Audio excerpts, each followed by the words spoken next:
Hoje você vai conhecer a história de uma cantora que já emplacou 20 músicas em trilhas sonoras de novelas, conquistou o primeiro lugar nas rádios de todo o Brasil e milhões de visualizações de seus trabalhos na internet. Mas não foi fácil. Nasceu em uma família muito pobre, repetiu 4 vezes de ano e teve que sair da escola. Só aos 26 anos de idade conseguiu ver uma peça de teatro. Foi vendedora de material de construção, técnica de urna eletrônica e digitadora. Como ela fez para alcançar seus sonhos? Você confere a partir de agora, aqui no Educação.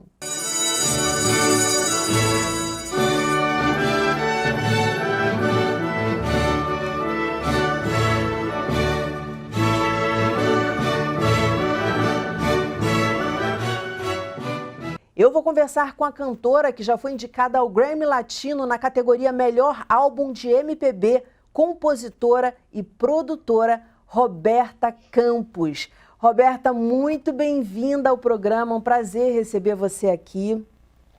Obrigada, Dani, prazer é meu, muito bom falar com você. Ai, que bom, então vamos levar esse papo gostoso aí que eu tenho certeza que você tem muita coisa para ensinar para a gente, muitas lições de vida. Você teve uma infância muito pobre. Quais foram as privações que você passou? Então, na verdade, eu nasci numa cidade do interior de Minas Gerais. Então, quando começa a visitar as cidades do interior, tanto de Minas Gerais ou de alguns outros estados, você vê toda a dificuldade que as pessoas têm, né? A partir da infância, da educação, muitas coisas que faltam para essas pessoas. E eu fui uma criança assim que passei por muitas dificuldades. Eu não tinha acesso a uma biblioteca, não tive acesso a uma loja de discos, a teatros, a muitas coisas ligadas à cultura. Mas eu sempre fui muito curiosa e sempre gostei muito de música, desde muito pequena, e buscava do meu jeito, assim, do jeito que dava, através de rádio, né, da televisão também. Algumas coisas eu encontrava ali nos programas que passavam, e as canções, as músicas eu tinha acesso mais, a princípio, assim, quando mais criança mesmo, as canções que tocavam nos rádios. Eu tinha um tio que morava em Belo Horizonte, e ele às vezes trazia algumas coisas. Ele é irmão da minha avó, irmão mais novo dela, então eu tive acesso a algumas coisas também que ele levava, mas era pouco também, era pouca coisa, revista de música, alguns discos não também tinha que tinha lá. biblioteca na sua cidade? Não, na verdade, para não falar que não tinha uma biblioteca muito pequena, mas tinha muito pouca coisa, assim. Era uma biblioteca municipal, mas muito pouca coisa. Hoje ainda, inclusive, até se você for lá na cidade, chama Paraupeba, onde eu morava, né? Eu nasci em Caetanópolis. Sei, já ouvi falar. E morava em Paraupeba. Lá hoje eles fizeram uma biblioteca maravilhosa, espelhada. Você passa assim, você fala, nossa, que incrível, que linda. Eu não sei se as pessoas vão a essa biblioteca, porque não se tem também essa cultura, já que nunca teve, né? Então, eu acho que tem que fazer, assim, alguma coisa para que incentive essas pessoas a ter o gosto pela leitura e tudo. E para mim ainda teve um plus, assim, da dificuldade, porque eu vim a descobrir até agora, durante esse período de pandemia e tudo, que eu tenho TDAH. Então, essas 4 vezes que eu repeti de ano ainda, devido a essa dificuldade da concentração, desse transtorno que eu não sabia que eu tinha, né? Porque às vezes não, quando você descobre que uma criança tem o TDAH, você tem que ter um acompanhamento e uma forma diferente de lidar com essa criança, porque é uma forma totalmente diferente de aprendizagem, é um tempo diferente. Às vezes, em determinadas coisas é mais rápido, em determinadas coisas é um pouco diferente, e fica mais demorado, porque o jeito de você aprender é junto com todo mundo, da forma convencional. Pois é, da forma que tem não é educação, né? Eu estudo educação e, de fato, cada criança tem um ritmo. Então, se a gente estiver ligada ali naquela comunicação e olhar para aquela criança, não necessariamente a gente precisa de um diagnóstico médico para agir pedagogicamente. Sim. Mas, claro, você falou, e a gente ainda vive isso, escolas aí que estão numa metodologia de ensino do século XIX. Então, deve ter sido muito difícil para você, especialmente também não tendo muito para onde fugir, não tendo uma biblioteca, não tendo teatro, não exato. tendo outras coisas, né? E com a família a família pobre e também com uma cabeça diferente, assim, não tinha nem consciência, assim, eu nem culpo ninguém, porque não tinha consciência de que existia, é até também um assunto mais recente, não era tratado dessa forma que é hoje, né, o transtorno, era tratado até com outros tipos de remédio, etc. Então, ninguém tinha muita noção de que era um transtorno, às vezes era preguiça. Às vezes a minha mãe, por exemplo, me comparava uma menina na escola que tinha deficiência mental e é muito pelo contrário, assim, eu fiz um teste de QI depois, mais tarde, assim, eu vi que meu QI é acima da média, então é a prova de que não tem nada a ver. Era só uma questão de saber como você funciona. Era só uma Exatamente, questão de entender exatamente. como você funciona. Olha como é importante isso. E como é importante isso nas relações. Eu recebi um psiquiatra aqui há um tempo que falava que uma mulher era casada com um homem e aí no casamento eles tinham um problema e tal, e foram parar no consultório dele e descobriu que ele tinha síndrome de Asperger. Então ele tinha o problema no relacionamento deles não é porque ele não gostava da mulher, nem nada disso, é porque ele tinha essa síndrome. Então, muitas vezes, né, o entender, claro, eu não estou aqui dizendo que o diagnóstico não é importante, claro que tem a sua importância, mas pedagogicamente, agora voltando para a questão da educação, pedagogicamente a gente tem que tratar com os ritmos de cada um, e isso não depende necessariamente de um diagnóstico. Até porque, por exemplo, o espectro autista é um espectro, ou seja, existem vários graus. Mas eu quero falar um pouco mais da sua infância, só que você destacou algo importante sobre a pandemia, que foi você ter descoberto que tem TDAH. Como é que foi essa descoberta, assim? De repente você ficou em casa e o que aconteceu com você que fez você querer um diagnóstico, buscar uma ajuda, enfim? Sim, eu sempre fui uma pessoa muito introvertida.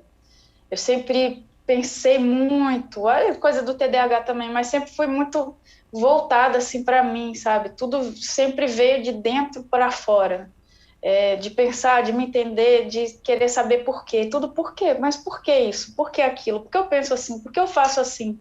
E eu sempre achei as coisas muito, assim, eu me viro com tudo. Eu sempre percebi que eu tinha facilidade de qualquer coisa que eu quisesse fazer, eu conseguia fazer. Às vezes, mesmo que tivesse uma certa dificuldade, eu arrumava um jeito de fazer mas o que assim, eu quisesse. todo mundo vai querer ser TDAH, Não, Roberta. Mas na verdade eu acho que o que conta mais em qualquer pessoa é a força de vontade. Então eu sempre fui uma pessoa que tive muita vontade e busquei, né? Além Mas o de que tudo. te atrapalha? O que te incomodou? Porque quando a gente busca um diagnóstico, quando a gente busca um médico e lá, é porque alguma coisa está incomodando. O que te incomodou na pandemia que fez você buscar essa ajuda? Eu queria chegar nisso. Aí eu sempre tive essa coisa de conseguir fazer, mas tudo era meio solto assim na minha vida. Pegava aquilo que eu precisava, me virava, mas como você fez? Ah, não sei, só sei que eu fiz. Então era tudo meio assim, eu sempre muito dispersa. Às vezes eu acabava de pegar a minha carteira, por exemplo, colocava na mochila e ficava doida procurando, porque eu perdi minha carteira, perdi o celular e estava tudo guardado, eu não lembrava. E é tudo muito rápido, assim, como eu penso muito e tudo ao mesmo tempo, assim, eu pego aquilo, acabei de guardar e já esqueci. Falei uma coisa, às vezes esqueci, sabe? E aí eu achava aquilo estranho. Eu comecei a acompanhar uns vídeos da Ana Beatriz Barbosa, onde ela também, né, fala do TDAH, mas como experiência de vida, porque ela também tem. E eu comecei a me identificar muito, mas muito mesmo. E aí resolvi procurar um psiquiatra para fazer o teste. Antes fiz aquele pela internet também, falando, nossa, como bate um monte de coisa. Aí comprei um livro, também comecei a ler o livro até da Ana Beatriz, que é Mentes Inquietas, e me identificar muito ali, falei, vou num psiquiatra para ver. E daí eu tive o diagnóstico. E para mim foi muito importante, porque eu me senti livre. Me senti livre de culpa, de medos, principalmente da culpa, né? Que eu me sentia... Depois eu percebi o tanto que eu me crucificava por, às vezes, ser dispersa, às vezes de não de perder tempo, ficar procrastinando em certas coisas, de fazer as coisas tudo em cima da hora. Eu sou muito responsável, muito pontual, mas tem algumas coisas que eu faço daquele jeito e eu sei que eu estou me colocando em risco. Por exemplo, eu tenho um show para fazer, aí eu estudo um repertório um pouco em cima da hora, é o meu jeito, eu só consigo fazer dessa forma e sempre dá certo. Mas sempre penso assim, por que eu não faço diferente? Por que eu não vou por cada semana fazendo algum bloco de música, não sei o quê? Mas eu funciono assim. Então, às vezes eu vivo nessa coisa meio de, entre aspas, um risco, mas é o jeito que eu aprendi a ser, assim, me organizar. Eu sinto E que é eu perco muito legal. tempo ainda, mas Aham. Mas é legal você se reconhecer e se aceitar. Eu acho que é disso que você está falando, que durante a eu pandemia acho que você se conheceu um é, pouco mais e aceitou, pô, esse é o meu jeito, entendeu? é. Não tem que sentir culpa por causa disso. Simplesmente sou eu não tenho que sentir culpa por ser quem eu sou. Então, agora eu acabei não respondendo essa pergunta. O que me Hum. fez buscar foi esse entendimento, e eu acho que na pandemia foi meio aquele negócio de você ficar em casa e focar mais em outras coisas, já que não podia ir para a estrada e tudo, e foi meio que baixar o volume assim da vida e você Hum. começar a deixar tudo no mesmo volume assim, e você começar a perceber cada coisa, né? Então, eu me percebi muito nesse momento. Eu acho que tive um momento assim muito acelerado também de terapia, até recebi alta já. E foi um momento muito de me conhecer, de me aceitar, de me perdoar, de me libertar mesmo. Caramba, então é uma coisa que realmente marcou muito, marca ainda, mas marcou muito a sua vida.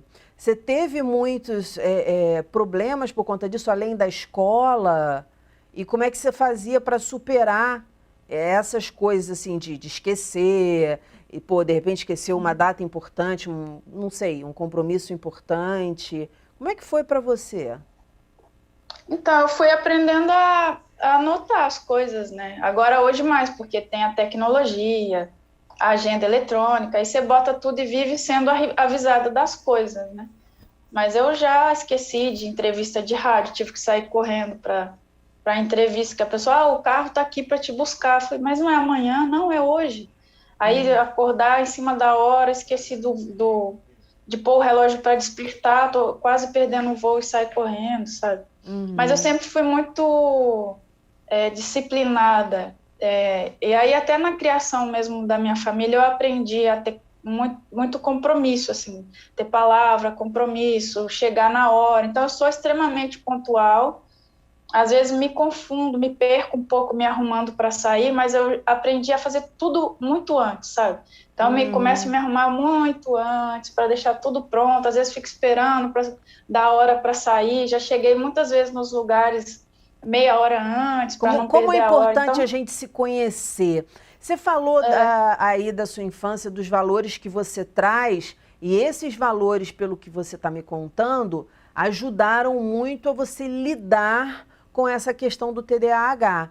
A anotar as sim, coisas, fazer com um pouco de exato. antecedência, você ir se percebendo, vendo como é que eu funciono e como é que eu posso fazer para que Sim, eu funcione melhor e não receba é. críticas, e não deixe ninguém na mão, e não dê bolo, e não acabe, né?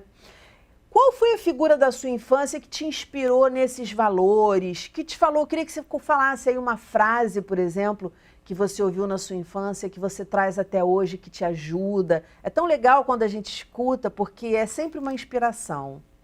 Sim. Então, com 11 anos de idade, eu fui morar com os meus avós, né? Meus pais se separaram, e aí foi eu, minha irmã, que tinha 7, e a outra 2. Então, minha avó e meu avô que criaram eu e minhas irmãs, assim, nos criaram. E então, eu ouvi muito dela, ouvi muito do meu avô também. Tem uma tia que estava sempre ali junto também e falava coisas que de vez em quando eu até lembro. E para eles sempre tiveram aquela coisa assim que o nome da gente é muito importante. Então a gente tem que ter caráter, a gente tem que ter compromisso, tem que ter palavra, porque assim você vai ter sempre o seu nome, que vai abrir qualquer porta que você precisar. Aí então, até porque a gente era uma família pobre, então Uhum. vivia fazendo por exemplo, para comprar uma roupa, fazer uma caderneta, né? Anotava na caderneta. Então, a minha família sempre foi a pessoal que sempre teve possibilidade de fazer isso em qualquer lugar, porque sempre foram pessoas muito corretas. E a minha tia sempre me falava também que a gente tem que ser pontual, que a gente tem que fazer tudo com amor, que nem ela falava, às vezes você sai de casa, você nem gosta tanto do trabalho que você está fazendo, mas você já vai sair, você tem que chegar, fazer direito, fazer com amor. Então eu aprendi a fazer tudo com amor, sempre fazer tudo direito, assim. Quando eu trabalhava num depósito de material de construção, por exemplo, eu não gostava de vender material de construção, mas eu era uma excelente funcionária, eu sempre fiz tudo com maior perfeição que eu podia fazer, me dedicando de verdade. Então eu sempre me dediquei a tudo que eu me propus a fazer na minha vida. É de um alto respeito muito grande. Você falou, a gente não tinha muitas coisas, mas vocês tinham o principal ali, que o nome é o ser, né? O nome é a identificação, é o que você é. Então, você aprendeu a ser. Como que você sai desse lugar de um emprego que você não gostava, mas que você fazia com dedicação, porque você tinha se proposto a fazer, se comprometido com isso? Como é que você sai desse lugar para 20 músicas em trilhas sonoras de novelas, para indicações a prêmios, enfim, para essa vida artística bonita que você tem? Sim, então, aí lá eu fazia várias coisas, quando saí desse depósito, fui trabalhar em bares, tocando em bares, né, daí de fato trabalhar com música, aí eu me virava com várias coisas, dei aula de violão também, um monte de coisa eu fazia, sempre pegando os bicos assim para fazer. Daí tinha uma banda em Sete Lagoas, que era uma cidade próxima da minha, e depois em 2004 eu vim para São Paulo, e aqui abriu um mundo para mim, porque eu comecei a perceber, eu que já compunha, poderia assim também, além de tocar em bares e com muito mais oportunidade de trabalho e voltado para a música, então de fato ali eu comecei a viver de música e para a música também, eu também tinha a oportunidade de mostrar as minhas músicas para as pessoas. Eu fiquei de 2004 até 2007 compondo bastante, e até que tive a ideia de gravar um disco. Eu não tinha dinheiro ainda na época, eu morava numa kitnet, ali próximo à Avenida Paulista, um pouco ali mais para baixo, já indo para o centro. Então, juntei um dinheiro devido a duas músicas que uma cantora chamada Duda Monteiro gravou, de minha autoria, e eu tive um valor que eu recebi devido à tiragem de disco que ela fez, e eu resolvi que se eu comprasse um equipamento básico para gravar um disco, eu conseguiria ter um disco. Só assim eu conseguiria, porque eu não tinha dinheiro para entrar em estúdio. Então eu me dediquei um pouco mais no violão, buscando algumas aulas e vídeos e coisas de exercícios que tinha no YouTube. Perguntei para um amigo lá de Minas Gerais o que seria um equipamento legal assim para eu comprar, que dava para eu tirar um som bacana. Ele me passou um microfone, uma placa de som muito simples, assim, um controlador tudo você MIDI. foi fazer sozinha, se informar. Quando você estava lá no material de construção, ao mesmo tempo estudando violão sozinha, para poder dar já dar essa guinada para mais ou menos o caminho que você queria. Aí você grava um CD. Aí gravei o CD chamado Para Aquelas Perguntas Tortas, e daí levei esse disco, que eu fiz tudo, até a capa, comprei guilhotina, aqueles grampeadores grandões, assim, para fazer o encarte. Levei na Nova Brasil FM, que toca MPB, e eles começaram a tocar uma faixa. Gostaram do disco, para minha surpresa, assim, eu acreditava que, Isso assim, foi no quando, meu em disco, que ano? Em 2008. Mas eu não pensei que, de repente, a rádio fosse me dar essa força, assim, que foi realmente uma força que eles me deram. De cara, logo assim, você chegou lá, de cara. Mas você procurou o nome de alguém, o cara responsável pela programação, não sei. Porque eu vi quem era o diretor. Na verdade, eu peguei um contato no site e pedi se eu podia enviar o disco, para quem eu enviaria. Eles falaram, pode mandar para endereço tal, aos cuidados de Calmon, é o nome da pessoa que era na época. E daí eu levei lá, porque eu morava relativamente perto da rádio, fui a pé, inclusive. E daí ele me ligou na semana seguinte. Mas você Falou conseguiu que falar com recebeu, ele, não? gostou. Você só deixou Não, lá? eu só deixei lá, Aham. Aí ele me ligou e falou que tinha gostado do disco e que queria me conhecer. Eu até pensei a princípio que ia cobrar, e aí que eu não tinha era dinheiro, né? Mas fui lá para conversar com ele, daí ele queria só me conhecer mesmo e saber quem eu era, de onde eu vim, essas coisas todas. Acho que ele ficou curioso. Daí ele falou: vou tocar a sua música, vamos te dar essa força aqui, e aí você faz o resto, que é ir para a estrada, tocar, fazer show e continuar seu trabalho aí divulgando a sua música. E a mesma rádio me apresentou para a gravadora, onde eu acabei, inclusive, de lançar meu 5º disco, lá, Uau. sendo que 4 de estúdio. Uau! E sabe o que eu acho interessante na sua história? Tudo bem, foi 2008, a tecnologia dá saltos e saltos que a gente nem sabe direito onde é que está. Mas já tinha alguma cultura de streaming, o rádio já estava meio que, né, essa audiência já estava um pouco dividida e as formas de apresentar as músicas, dos profissionais apresentarem as músicas, já estava bem diferente do que era antigamente, que você tinha que ir para a gravadora e não sei o que, lá. Sim. E você faz um caminho meio alternativo em relação, né, ao presente, ao que você estava vivendo, que era mais fácil você ter lançado pela internet, ou enfim. Você foi na rádio, entregou lá e de repente tudo deu certo. E que história, que história. Na verdade, naquela época, 2008, além dos equipamentos serem um pouco mais caros e eram poucas marcas e tal, hoje, um dia eu digitei no Google aqui, eu vi várias coisas, várias marcas, vários preços, ia ser bem mais fácil para mim, inclusive na época que eu não tinha muita grana e tal. Mas também não tinha lugar para colocar essas músicas. Eu que criei na minha cabeça uma forma. Tinha um site chamado MySpace, que era uma plataforma parecida com o Facebook, porém você podia subir a sua música lá. E eu achava aquilo fantástico, e tudo que eu queria era fazer um disco para colocar esse disco lá, porque eu pensava, eu pego esse link e posso mandar para uma pessoa lá do Japão, ela vai escutar a minha música. Achava aquilo demais. As plataformas digitais vieram em 2014 para 2015.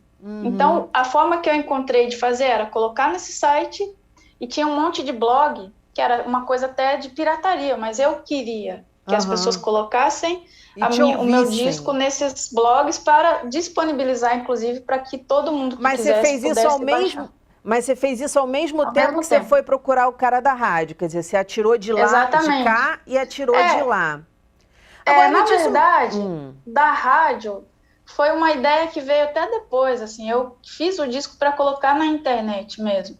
Aí uma amiga falou, leva na Nova Brasil, eles tocam MPB, ainda fez uma brincadeira, vou comprar cartão, pedir para todo mundo para ligar na rádio. Fazer igual o Renato Russo, dizem que o Renato Russo fez.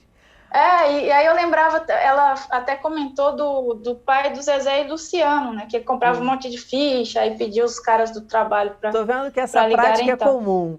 Deixa eu te falar uma coisa, a gente está já no finalzinho do programa, e eu acho que o que você traz, assim, de muito forte é ter passado por tanta dificuldade, porque a gente sabe, você é compositora, sabe? Você escreve, você não só canta, não estou desfazendo de quem canta não, mas você escreve, você é uma pessoa que escreve e não teve uma base, a princípio, né, lá atrás, cultural no sentido de transmissão de educação, não cultural dos hábitos, mas cultural nesse sentido de acesso à informação. E, de repente, você falou, não, vou para a área de construção, e depois vou para São Paulo, vou morar numa kitnet, vou ver como autônoma. Tudo bem que não rolava a pandemia, mas ficar tocando em barzinho, a gente sabe que é uma coisa flutuante.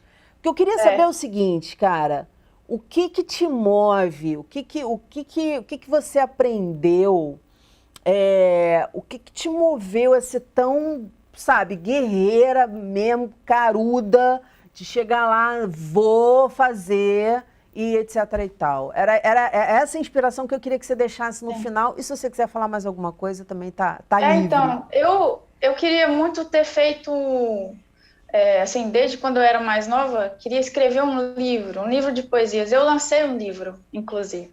Então, eu tenho 5 discos lançados, eu tenho um livro lançado, eu pretendo escrever outro, já tenho ideia de escrever outro livro. Uau! Então, assim, o que me move é essa vontade mesmo e acreditar que eu sou capaz. Eu acredito e todo dia eu provo isso para mim. Eu não tinha, na verdade, a noção de que essa falta que eu tive na minha educação, de cultura, assim, da escola, eu não tinha noção que isso, de certa forma, limita as pessoas, sabe?